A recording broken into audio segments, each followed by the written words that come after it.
말씀과 기도로 하루를 시작하는 모든 성도님들을 축복합니다. 함께 묵상하실 말씀은 사무엘상 3장 1절에서 21절입니다. 말씀을 같이 읽겠습니다.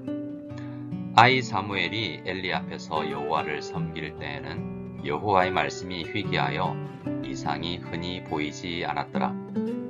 엘리의 눈이 점점 어두워져 가서 잘 보지 못하는 그때에 그가 자기 처소에 누웠고 하나님의 등불은 아직 꺼지지 아니하였으며 사무엘은 하나님의 궤에 있는 여호와의 전 안에 누웠더니 여호와께서 사무엘을 부르시는지라. 그가 대답하되 내가 여기 있나이다 하고 엘리에게로 달려가서 이르되 당신이 나를 부르셨기로 내가 여기 있나이다 하니 그가 이르되 나는 부르지 아니하였으니 다시 누우라 하는지라. 그가 가서 누웠더니 여호와께서 다시 사무엘을 부르시는지라. 사무엘이 일어나 엘리에게로 가서 이르되 당신이 나를 부르셨기로 내가 여기 있나이다 하니 그가 대답하되 내 아들아 내가 부르지 아니하였으니 다시 누우라 하니라. 사무엘이 아직 여호와를 알지 못하고 여호와의 말씀도 아직 그에게 나타나지 아니한 때라. 여호와께서 세 번째 사무엘을 부르시는지라. 그가 일어나 엘리에게로 가서 이르되 당신이 나를 부르셨기로 내가 여기 있나이다 하니 엘리가 여호와께서 이 아이를 부르신 줄을 깨닫고 엘리가 사무엘에게 이르되 가서 누웠다가 그가 너를 부르시거든 내가 말하기를 여호와여 말씀하옵소서 주의 종이 듣겠나이다 하라 하니 이에 사무엘이 가서 자기 처소에 누우니라. 여호와께서 임하여 서서 전과 같이 사무엘아 사무엘아 부르시는지라. 사무엘이 이르되 말씀하옵소서 주의 종이 듣겠나이다 하니 여호와께서 사무엘에게 이르시되 보라 내가 이스라엘 중에 한 일을 행하리니 그것을 듣는 자마다 두 귀가 울리리라. 내가 엘리의 집에 대하여 말한 것을 처음부터 끝까지 그날에 그에게 다 이루리라. 내가 그의 집을 영원토록 심판하겠다고 그에게 말한 것은 그가 아는 죄악 때문이니 이는 그가 자기 아들들이 저주를 자청하되 금하지 아니하였음이니라. 그러므로 내가 엘리의 집에 대하여 맹세하기를 엘리 집의 죄악은 제물로나 예물로나 영원히 속죄함을 받지 못하리라 하였노라 하셨더라. 사무엘이 아침까지 누웠다가 여호와의 집의 문을 열었으나 그 이상을 엘리에게 알게 하기를 두려워하더니 엘리가 사무엘을 불러 이르되 내 아들 사무엘아 하니 그가 대답하되 내가 여기 있나이다 하니 그가 이르되 내게 무엇을 말씀하셨느냐 청하노니 내게 숨기지 말라. 내게 말씀하신 모든 것을 하나라도 숨기면 하나님이 내게 벌을 내리시고 또 내리시기를 원하노라 하는지라. 사무엘이 그것을 그에게 자세히 말하고 조금도 숨기지 아니하니 그가 이르되 이는 여호와시니 선하신 대로 하실 것이니라 하니라. 사무엘이 사람에 여호와께서 그와 함께 계셔서 그의 말이 하나도 땅에 떨어지지 않게 하시니 다한에서부터 브엘세바까지의 온 이스라엘이 사무엘은 여호와의 선지자로 세우심을 입은 줄을 알았더라. 여호와께서 실로에서 다시 나타나시되 여호와께서 실로에서 여호와의 말씀으로 사무엘에게 자기를 나타내시니라. 아멘. 오늘 우리가 함께 묵상할 말씀은 사무엘상 3장입니다. 3장은 한나가 하나님께 기도하여 얻은 아들 사무엘이 어떻게 하나님 앞에서 성장해 갔는지를 자세히 기록하고 있는 한 장면입니다. 2장에서 우리는 한나의 기도에서 하나님께서 어떤 분이신지 고백하는 것을 보았습니다. 하나님은 사람을 가난하게도 하시고 부하게도 하시며 낮추기도 하시고 높이시기도 하는 분이심을 고백했었죠. 그 한나의 고백처럼 하나님께서는 죄악에서 돌이키지 않는 엘리 제사장 가문을 낮추시고 말씀 앞에서 겸손한 자세로 섬기는 사무엘을 높이시는 분이심을 오늘 말씀을 통해서 우리는 확인하게 됩니다. 2장 26절에서 아이 사무엘이 점점 자라나면서 여호와 하나님과 사람들에게 은총을 더욱 받았다라는 말씀이 있었죠. 3장에서는 이것이 어떻게 실현되는지를 보여줍니다. 어떻게 사무엘을 높이시는지에 대한 중요한 장면을 우리에게 소개하고 있는 것입니다. 1절 말씀을 보면 아이 사무엘이 엘리 앞에서 여호와를 섬길 그때에는 여호와의 말씀이 희귀하여 이상이 흔히 보이지 않던 때라고 말하고 있습니다. 우리 성도가 성숙해 나가기 위해서는 하나님의 말씀 앞에 자주 노출이 되어야 하지요. 하지만 말씀의 통로가 되어야 할 제사장 엘리와 그의 아들들인 홈니와 비느하스가 그 역할을 제대로 하지 못함으로 인해서 이스라엘은 말씀으로 자라날 수가 없는 상황이었다는 것입니다. 그러나 하나님께서는 아이 사무엘을 말씀으로 자라나게 하십니다. 그 상황에도 말입니다. 3장에서는 아이 사무엘로 시작하지만 우리가 3장이 끝날 때 그리고 4장에서 만나는 사무엘은 하나님의 말씀을 전하는 통로가 되는 선지자가 되어 있음을 알 수 있습니다. 사무엘이 점점 자라나서 선지자로 성장해 나갔던 것입니다. 이스라엘의 역사를 보면 말씀이 풍성하지 못한 때가 종종 있었습니다. 아모스 8장을 보면 양식과 물이 없는 기갈이 아니라 여호와의 말씀을 듣지 못한 기갈을 경험하게 될 것이다 라고 예언했는데요. 그때에는 사람들이 여호와의 말씀을 구하려고 돌아다녀도 얻지 못할 것이라고 했습니다. 다행히 우리가 살아가는 이 시대는 여호와의 말씀이 희귀한 시대는 아닌 것 같습니다.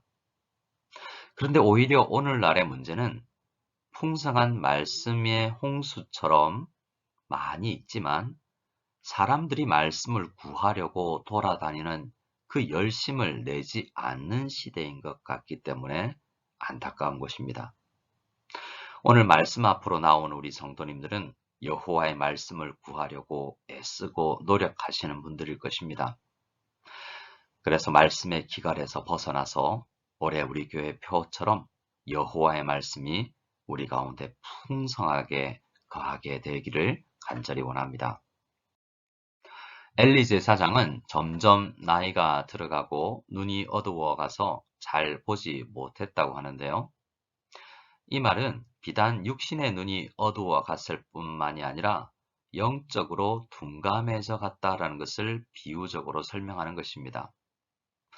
그리고 엘리는 자기의 처소에 누워 있죠. 하지만 사무엘은 하나님의 궤가 있는 여호와의 전 안에 누웠다고 합니다. 이 또한 두 사람의 영적 자세를 말해주는 것입니다. 그러면 사무엘은 편히 잠을 청할 만한 처소가 없었을까요? 왜 사무엘은 여호와의 전 안에서 누워 있을까요? 2절 말씀에서 하나님의 등불이 아직 꺼지지 않았다라는 말에서 추측을 해 볼 수가 있습니다. 출애굽기와 레위기를 보면 제사장들이 해야 할 중요한 업무 중 하나가 성막 안에 있는 등잔불을 꺼지지 않게 지키는 것이었습니다. 아마도 아이 사무엘은 그 일을 하기 위해서 여호와의 전 안에 누웠던 것 같습니다. 실제로 제사장의 직분을 감당하고 있었던 것이죠. 어른들이 하지 못하는 것을 아이가 대신하고 있다는 것입니다. 그리고 등불이 아직 꺼지지 않았다라는 말은 사무엘이 그 업무를 잘 했다라는 표현이기도 합니다. 하지만 기름이 거의 다 타가는 시점, 곧 밤이 지나고 새벽이 다가오는 시간이었다라는 것을 표현하는 내용이기도 합니다. 그리고 비록 여호와의 말씀이 희귀한 시대였지만 아예 희망이 없지는 않다라는 희망의 표현이기도 하죠. 성경에서 그 새벽 시간은 하나님께서 이스라엘 백성들에게 말씀하시는 시간이기도 했습니다. 칠흑 같은 어두운 시간이 지나고 새벽이 밝아오는 그 시간은 그때나 지금이나 하나님을 만나기에 참 좋은 시간이죠. 말씀과 기도가 풍성한 시간, 하나님의 임재를 경험하는 시간입니다. 그때 여호와께서 사무엘을 부르십니다. 아이 사무엘은 그동안 경험해보지 못한 하나님의 현현, 하나님의 나타나심, 임재를 경험하게 되는 것입니다. 그런데 아직 사무엘은 선지자에게 말씀하시는 하나님을 제대로 경험해 보지 못했기 때문에 그 부르심을 엘리 제사장의 호출로 이해하고 엘리를 찾아갑니다. 그런데 엘리 제사장은 자기가 부른 것이 아니라고 하면서 다시 가서 누우라고 이야기를 하죠. 7절 말씀을 보면 사무엘이 아직 여호와를 알지 못하고 여호와의 말씀도 아직 그에게 나타나지 아니한 때였기 때문에 사무엘은 그 시간에 자신을 부를 사람은 엘리 제사장밖에 없다라고 생각하고 3번이나 자고 있는 엘리를 찾아가게 됩니다. 영적으로 둔감해진 엘리였지만 3번째 사무엘이 찾아왔을 때 필시 이것은 여호와께서 아이 사무엘을 호출하는 것이라는 것을 깨닫게 됩니다. 자기가 아니라 아이를 찾는다라는 것에 당혹감을 가졌겠죠. 그래서 아직 하나님의 나타나심을 경험한 적이 없는 사무엘을 지도해 줍니다. 9절을 보면 다시 음성이 들리면 여호와여 말씀하옵소서 주의 종이 듣겠나이다 라고 말하라고 엘리가 사무엘에게 가르쳐 줍니다. 하나님은 부족한 종이지만 여전히 아직은 엘리를 사용하고 계시는 것을 우리는 보게 되는 것이죠. 드디어 여호와께서 임재하십니다. 그리고 사무엘의 이름을 2번 부르시는데요. 성경에서 사람의 이름을 2번 연달아 부를 때는 사람들과 소통하고 싶어 하시는 하나님의 간절함을 표현하는 것입니다. 드디어 하나님의 사람이 말씀으로 소통하는 희귀한 이 일이 일어나게 되는 것입니다. 모든 성도는 직접 하나님의 말씀을 묵상하며 하나님을 만나는 이 일이, 이 경험이 꼭 필요합니다. 우리 하나님께서 이 아침에 저와 우리 모든 성도님들에게 이러한 은혜를 주시기를 원합니다. 하나님께서 사무엘에게 임하여서 하신 말씀은 2장에서 하나님의 사람을 통해 엘리에게 전해준 내용과 같은 것이었습니다. 하나님께서는 말씀을 멸시하는 죄를 저지르고 있는 엘리 제사장 가문을 낮추실 것을 말씀하신 것이죠. 2장에서는 이름 없는 한 하나님의 사람을 통해서 그리고 3장에서는 사무엘을 통해서 같은 말씀을 주고 계시는 것입니다. 사무엘은 하나님께서 주신 이 계시의 내용을 듣고 잠을 이루지 못했습니다. 스승으로 모시는 엘리 제사장 가문의 몰락에 대한 아주 두려운 말씀이었기 때문이죠. 아침까지 뒤척이다가 무거운 마음으로 여호와의 집 문을 여는 하루 일과를 시작합니다. 어젯밤에 있었던 일로 엘리 제사장이 하나님의 말씀이 임했다면 어떤 내용이었는지 궁금해할 것이라는 것을 당연히 알고 있었지만 그 말씀의 내용으로 인하여서 엘리에게 알리기를 두려워했습니다. 엘리 제사장이 찾아와서 간절히 청한 다음에야 사무엘은 조심스럽게 그리고 그 내용을 빠뜨리지 않고 다 전하게 됩니다. 그런데 엘리 제사장의 반응이 우리의 기대 이하입니다. 2번째 가문의 멸망에 대한 말씀을 들었다면 통에 자복하며 하나님 앞에 엎드려야 하지 않겠습니까? 하지만 엘리는 하나님의 뜻이 그렇게 정해졌다면 어쩔 수 없다라는 식의 반응을 보입니다. 이 장면은 엘리 제사장이 어린 사무엘을 선지자로 인정하는 장면이기도 합니다.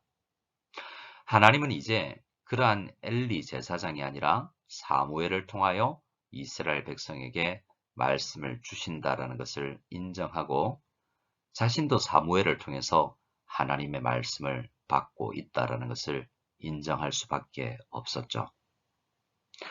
그리고 사무엘이 선지자로 부름을 받았다라는 사실이 이스라엘 온 땅에 퍼지게 됩니다.